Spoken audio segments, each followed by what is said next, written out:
Coming to you straight from the Rio Grande and beyond. Broadcasting to the four corners of the globe. So grab your seat, your coffee, or your sundowner. Okay, everybody, here we go. On point, as always. This is Gloves Off. Gloves Off. Our community needs Henry Cuellar. He kept our businesses open during the pandemic and reduced taxes. We received millions of dollars to protect our families and borders. He wrote the program that guaranteed health care for millions of Texas children. Because of him, I have the opportunity to study at Laredo College. Henry helps us with prescriptions and Social Security benefits. If we lose him in Congress, we lose everything. I'm Henry Cuellar, and I'm going to continue fighting for you and your family, and I approve this message. Back at you in Gloves Off, and today I have a great guest, Shinzen David Nelson. We're going to touch base on martial arts, swordplay, blades, the intricacies of the subtleties that you don't see until you get to a certain age within the martial arts. And take all that. How we doing? You doing good?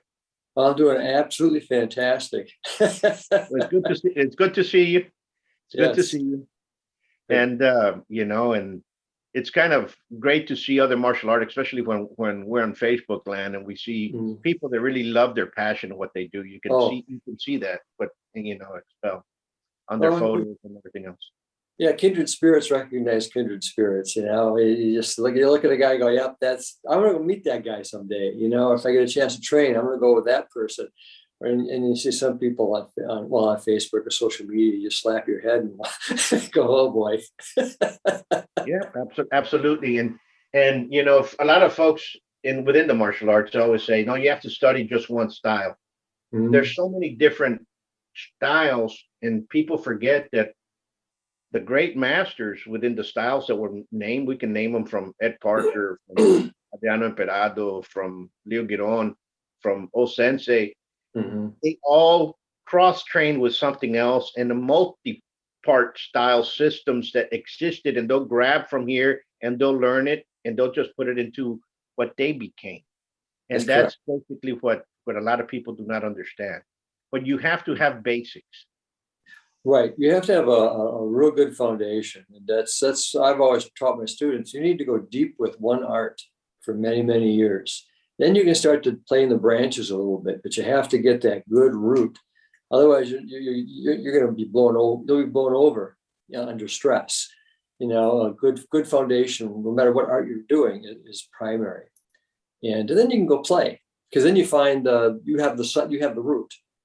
Then you can go play in the branches and have a lot of fun with this. Absolutely.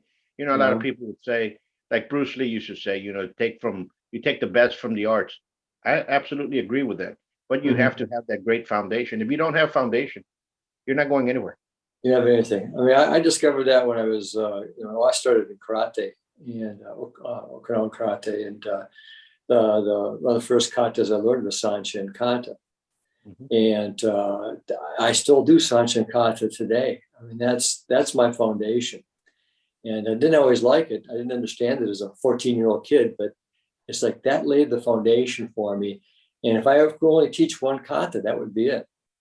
Because it has so much depth to it that, it's your base root. And from there, you can go anywhere. And that's for me, for my practice. And it's phenomenal. But yeah, every art has that foundational waza or technique or practice that they have to drill. And even with my Zen teacher, I practiced with him, and he said, yeah, it's very good. It's important to get rooted in one system of Zen, rather than going off and dabbling in like a bee from flower to flower. You want to get rooted. Then you can go play, but get that root. So, Absolutely. I take it like what we're talking about. I take it like math. You have basic math, and you have algebra. Those are mathematics. Then you have geometry. Then you have trigonometry, and then calculus, and so on and so forth. So each martial art, it depends on what you want to do it for. But people, I think, in this world forget what martial arts were for. Martial arts were for defending. They're warring arts, or for defending. Yep. You know, and the community, the loved one, yourself. Yep. And people forget that when they're teaching, and we have to go back to the basics. Well, exactly. I tell people, I'm not here to train you to fight. I'm training you to survive, and just to getting out of a bad situation. And that's basically what we're doing. I mean, we're not, you know, we fought, we learned how to fight so you could make your survival quicker. You know, I mean, it gave you the skill sets to be able to end an altercation quickly.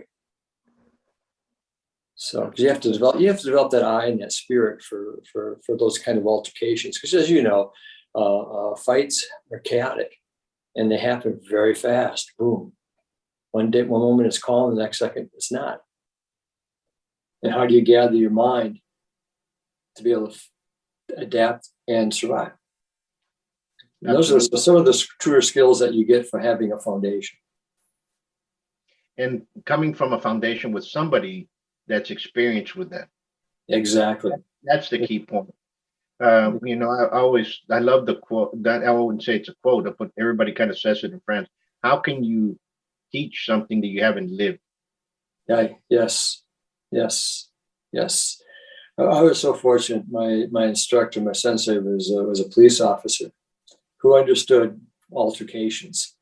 Sure. And so I mean, he would really teach us then how to do this. And then, you know, unfortunately, I mean, none of us want to get into an altercation, but they happen. And then you get your experience and you go, oh, cool, I survived. And that was the key thing is, you know, you walk away. You may have a few scars here and there, but you walk away. Yeah, absolutely. Absolutely. And you have to, you know, I tell folks, being involved in the arts and I've met a lot of great individuals. Mm-hmm. And I've made a lot of great people trying to, you know, for what we do or you know. And I've also met some people that were a couple of knuckleheads, but the knuckleheads kind of drift away by their own, you know. Yeah. They just fall off, you know. They go, but you know, but the good guys, the guys that really know experience, those are the ones that they all start sticking together. You start seeing these clusters come of age, and you see it on social media as well, you know. And yes.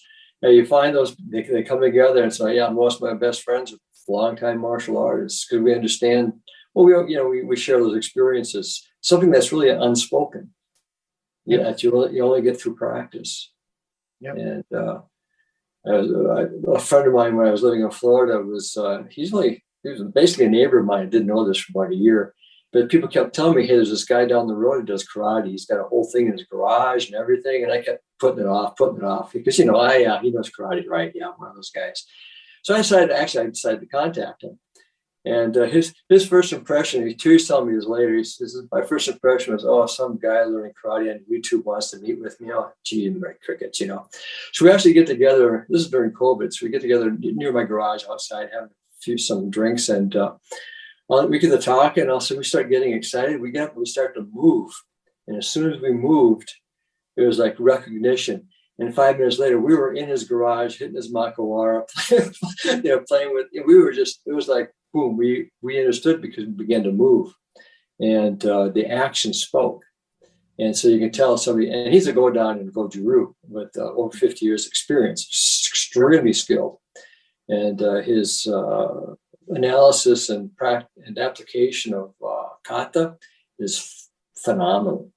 I mean, it's none of this, I call it boom, boom stuff. It's boom. You touch it, you're gone. That's it. There's no ifs, ands, or buts.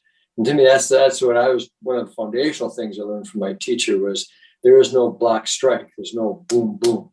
It's boom. It's done. That's, I was fortunate enough to have a great instructor. I've had many great instructors within Kempo, right? And I would probably say that's my second art that has lived with me in passion wise. I met Kisi when I was 17. He was partially Hawaiian, grew up with Chow, grew up with Parker, grew up with Emperado, that type of individual. And he would always say a block is a strike and a strike is a block. Yes. And I never realized that until later on. You find myself explaining that to students in class. And But I never realized, Maria. You never realize that. And then even after you get older, you realize that the Japanese term for what we call uke, we call it block, actually means to receive. And so as I get older, and I'd say, I don't really need to block anymore. I just receive it, and because they're giving me everything I need in that moment to take care of it. They're offering me a gift, and I just take it in.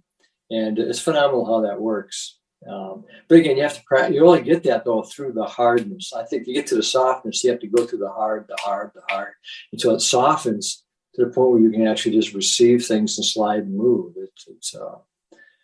That's the fun part of the art. We're never done. Absolutely. Continuous evolution of who we are as human beings. And it evolves. And I see that, and I used to see that, and I'm going to kind of talk a little bit about Savant. You used to see so many professors. They were all parts of the puzzle. Mm-hmm. Big old puzzle. And each one had a little piece in there that if you put it together, it made a bigger picture, Okay, sure. Yeah, you know what I'm saying? And and it was kind of funny. And my last one, his name was Roger Lafon. He passed away. He was 101. No. And I met him when he was in his 80s. And I trained with him. And he was just, what he'll tell you, it's just like a starburst, Oh, hey. He was giving you all those pearls. And you're like, yes, and now I understand what they were talking about, because that's right. At least you logged them away, and then they all of a sudden go boom. Oh, that's what he was talking about. Yeah. Absolutely. Yep. But I want to talk to you about your sword work and how you're starting with it, and how do you compare that to folks that are trying to get to another level? You understand what I'm saying? Yeah, I think so. If you want to keep moving your sword, if you have some basics down, that's the important thing. Again, getting back to a foundation, and really getting down to the foundation of the draw, and respecting the blade, and having a connection to it. If they want to get intimate with it, though, too, I think practical application with tamashigiri, actually cutting targets, to me, that really opened up a bigger world for me, because you're actually having to apply the technique against a resistive target. I play with water bottles, and that's fun. That's just target practice, But getting into tatami, or I used soaked, and I rolled up newspapers, make them thick, so like tatami mats, and I soak them so they're heavy and thick and wet, and so they offer some pretty good resistance against the blade, and so it really checks your swing. And checks your foundation, like a good makawara. For folks in karate, they hit the makawara board, and that helps check your foundation of your stance. It's not so much building up your knuckles; it helps make sure you're structurally aligned.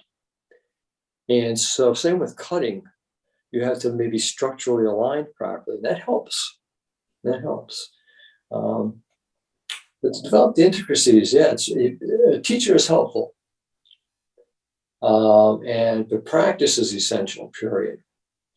Even to just in the last month, I was noticing, I've been doing this for 15, 20 years now, a little quirkiness in my noto, my chiguri, they call it cleaning off the blade. And they're going, I was struggling with it a little bit. And I realized I didn't have my elbow in far enough. Just a small movement. And as soon as I moved my elbow just a little bit, it made the blade work better. But the practice and continuous self-analysis is the important thing. I videotape almost everything I do, because and I'll compare it to videotapes of the masters. We're living in the age of media, so use it. And so I'll take a look at the people that I really respect and honor their sword work, and so then I'll go copy that. How do I copy that? And I take a look at not only the big motions, but the small motions, the feet, the knees, the hips, where the elbows aligned. All these things, and getting down to even taking a look at where's the breath work, and more importantly, where's the mind work. Sure. So I'll ramble on all day, but these are some of the things that I think in today's environment, we have the media to be able to really begin to keep your practice going, even if you don't have a teacher at hand. But it is important to have somebody that actually knows what they're doing, so they know your grip is right, so you're swinging properly. Because even one of my friends, again, he's I'll mention his name, but he's a well-known martial artist, over 50 years in the arts, but not a sword guy. So he's teaching me his art, and I'm teaching him swords. And he has a hell of a time cutting. He just can't seem to get the right angles. He can't, so we're working on that structure. So a wholly different art. Yeah, so but having me with him helped to make those adjustments on his swing. And so, because many people, when they work with a sword, they swing it like an axe, and it's not an axe. Absolutely. And sword is a slicing tool, not a chopping tool. Even though it'll chop, but it's really a phenomenal slicer. If you're using it as a chopping tool, you're losing about 5 to 6 inches of length on your weapon, which is instrumental in survival. Absolutely.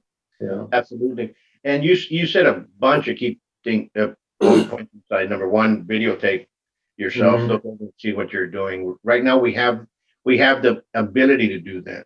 Yes. This is what gets me. We have a lot of students, and all of a sudden they come and train. They say, you know what, I'm going to go buy a big bag and hang it in the garage. Okay, go do so. Then all of a sudden they come back and they say, how come my technique's not doing? Because you're over there kicking without good technique. Right. So you're actually building bad habits while you're training. Right. So let's go back into basics of good form within your technique. Exactly right. I'm not talking about kata form. I'm talking about good form within your technique. Within your technique, exactly right. You have to, I call it structural integrity in what you do. And again, I learned structural integrity going back to the sword, but we're going back, to the sword is just comes right down to the grip on the handle itself. I mean, if you don't have that, boom. And again, all comes back, everything's connected right down to the feet. Having structural integrity of what we're doing. And you learn that in karate. I learned it, hitting a makawara. And even doing sanshin kata, sanshins are that heavy breathing kata where people start pounding on you while you're doing this kata. And that's where you really learn about your structural alignment. Sure. If you get hit and you're not structurally aligned with your body, but also with your mind and your breathing, you'll get wasted. You're going to feel it. But part of that process of getting hit is helping you develop the structural integrity, getting things aligned, because you find out where you're not. So that's why I try to tell people it's okay if you're wrong, if you're not perfect. That's helping you get to perfection, getting you better and better and better. You're eliminating wasted motion. And as you know, beginners, and no matter what art we do, our motions are big and wide. Sure. And as we get more skilled in an art form, they get smaller and more refined. Absolutely. And that's what we're looking for. So whenever you start a new art, it's okay to have big motion and wasted motion, because it'll tune down. Absolutely. And you just have to have patience, because it doesn't happen overnight. Absolutely. There's another point that you said, you have to have a good instructor teaching you. Mm-hmm. Yes. And do not, and that is a key. Understand that, folks that are out there listening, understand that you have to have a good instructor teaching you for you to be able to go off on your own and practice it on your own. Because there's nothing wrong for you practicing at home. In fact, I encourage for you to do so. But you have to have somebody who has a skilled eye, so when they see you again, they say you're doing this wrong, this one, this one, this wrong. And take that as a compliment and don't take it as a criticism. Oh, exactly. I mean, I have some friends on Facebook who are phenomenal sword people, and they'll send me messages on Facebook and say, Dave, check this out. Look at this. And I take that as thank you, thank you, thank you. And they're critical. I mean, they're sharp and harsh sometimes, but they're right. And so I'll take that. I love criticism because it makes me better. And that's where ego, if you have too much ego in the arts, you'll never go anywhere. You'll be stuck. You have to get ego beaten out of you. I guess it's, because the only way to learn again is that beginner's mind. We have to be open. And but also to understand what does work and what doesn't work. Because I've been open to other instructions from people, and I look at that and I go, I don't think so. So I will set that aside, but I won't totally poo-poo it. I'll play with it for a little while until I realize, no, I'll let that one go by. That's not for me. I'm going to focus on drilling this deeper over here. This is, that kind of a thing. But I think you have to have a good teacher, again, as you say, to help you learn how to dissect your art and how to dissect yourself, and how to dissect physiology, breath work, mind work. Mind work is essential.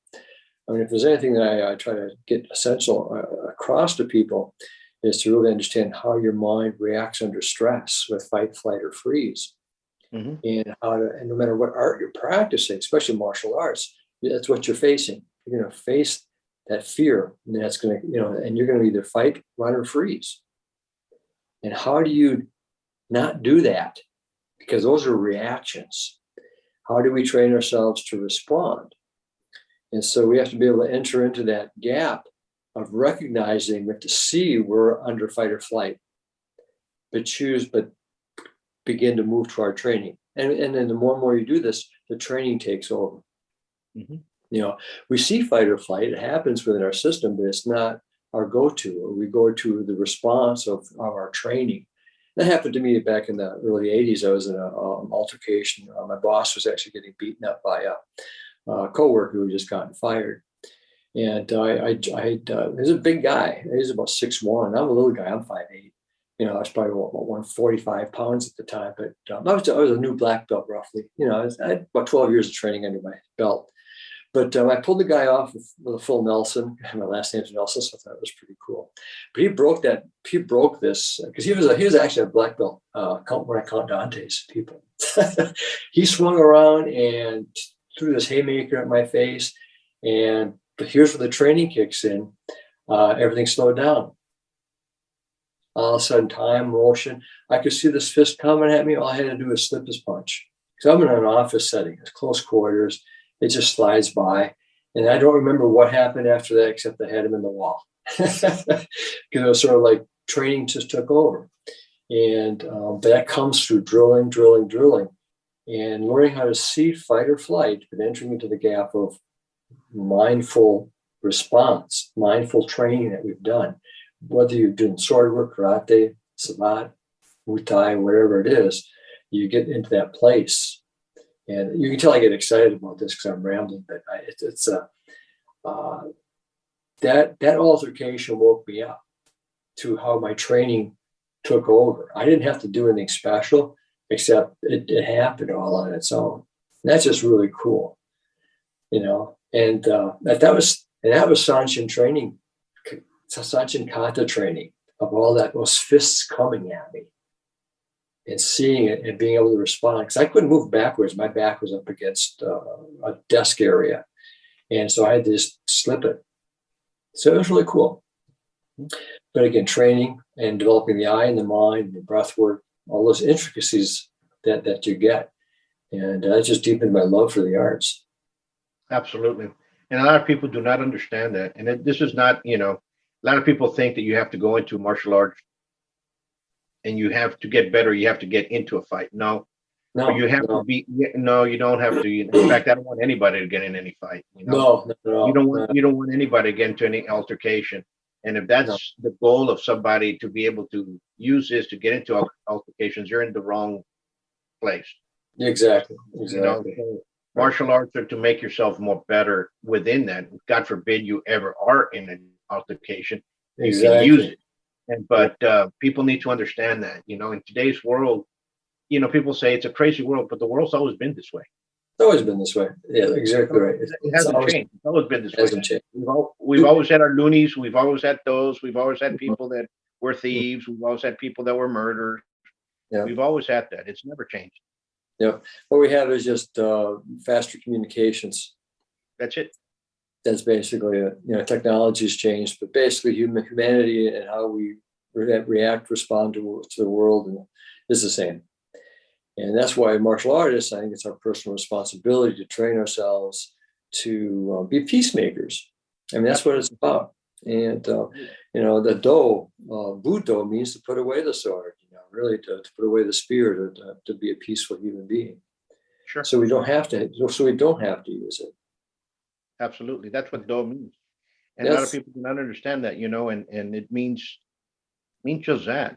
But most what you see, and you see it in the past as well, and if you read into it, you see a lot of the ones that actually, some of the crusaders that went into the crusades, they came back more peaceful than they were.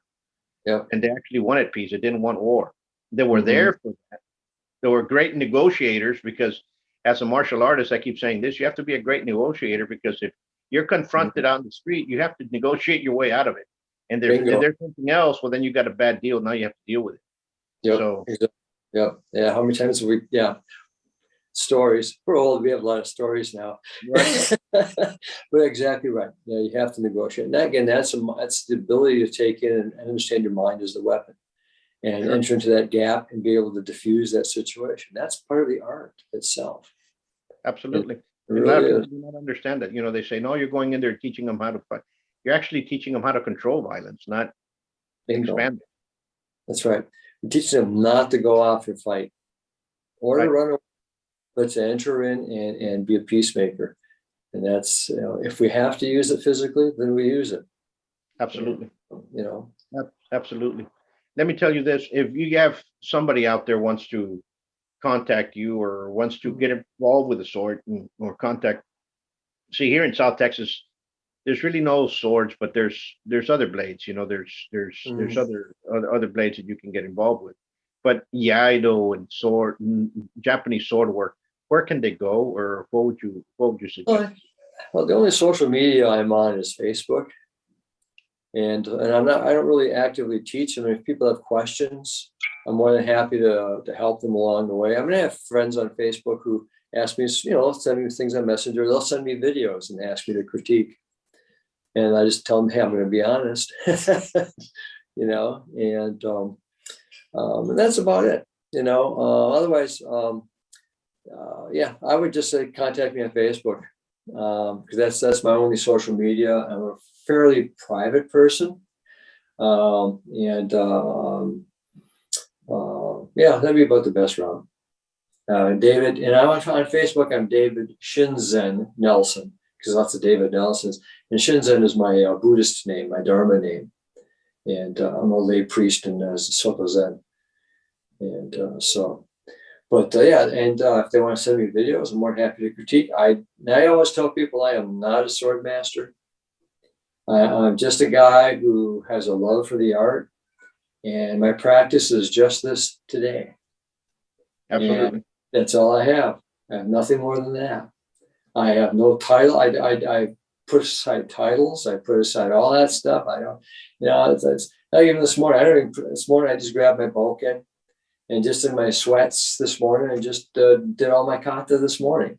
I didn't have to dress up in my hakama and do all that. I just get the wood sword out and just relax and enjoy the art. Enjoy my body, the movement, the breath. And I'm happy to share that with people if they have questions. And but if they want to start, I just pick up the sword, pick up a wooden sword, a boken, and go on Google. I tell people the basic kata are called Seitei gata, Seitei kata or gata, and just Google that. And there's 12 of them. And those are the 12 basic forms, and you start breaking those down, and then find somebody who knows about them. And that's what I did. I mean, I studied with a sword guy out of Lake, Florida, and Ricky Adams, Hanchi, and is a Mugaru instructor, but also a Shito-Ru karate guy. So he really, I took off with a lot of his kata. And so those are the people that's where they get started. Absolutely. Absolutely. I want to thank you for your time, and I want to thank you for what you're doing. And keep thank you. I'm honored that you asked me to speak, and keep up the good work. We'll keep on going forward. That's all we can do. Thank you, sir. Okay. And the next time, much peace. You betcha.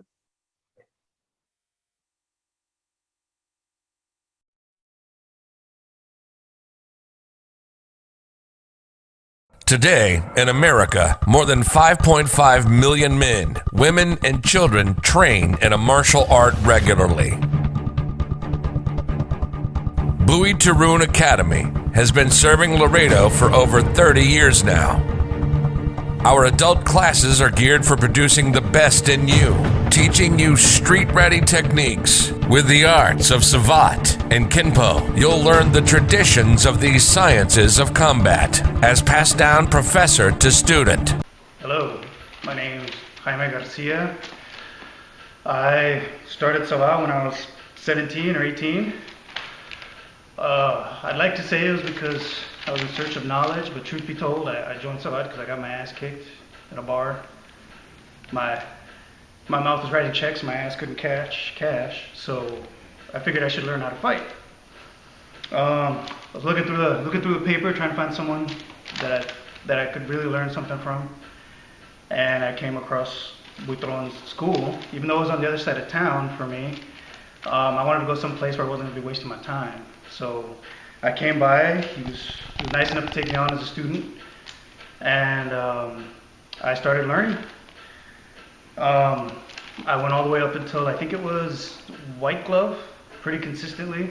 As a matter of fact, I think I even failed one glove because one year I wasn't prepared enough. I believe it was my green glove. So I had to take my green glove twice, but definitely didn't stop me from coming back because that was definitely my fault. But I kept coming back year after year, and I loved it. I had to stop when I was about 25, 26. I had to go to school, I had to go off to college, but I never forgot what I learned here, and I promised myself I would always come back. I just had to get some life stuff done. So I went to school. So that definitely not only gave me the confidence to do so many other things in my life, but it also got me out of a lot of trouble that I admittedly got myself into. But definitely one of the most important things I ever learned in my life was how to fight. I finally came back, even though I live in Austin, which is a good 3.5 hours away. I still make the time to come every month to come and learn because it's one of the best decisions I ever made in my life, one of the best things I ever did. And I believe it gives a person something that the society is very much missing these days, which is a discipline and a drive to go forward, drive to keep doing what you're doing. And I believe in it so much, I'm just waiting for my kids to get old enough to hopefully start doing it themselves. And yeah, best thing I ever did in my life, and I wouldn't change it. Come train at the best kept secret of Laredo. Give us a call for your free evaluation at 956-401-4868 or check out our website at savate.biz. Follow us on YouTube and Facebook.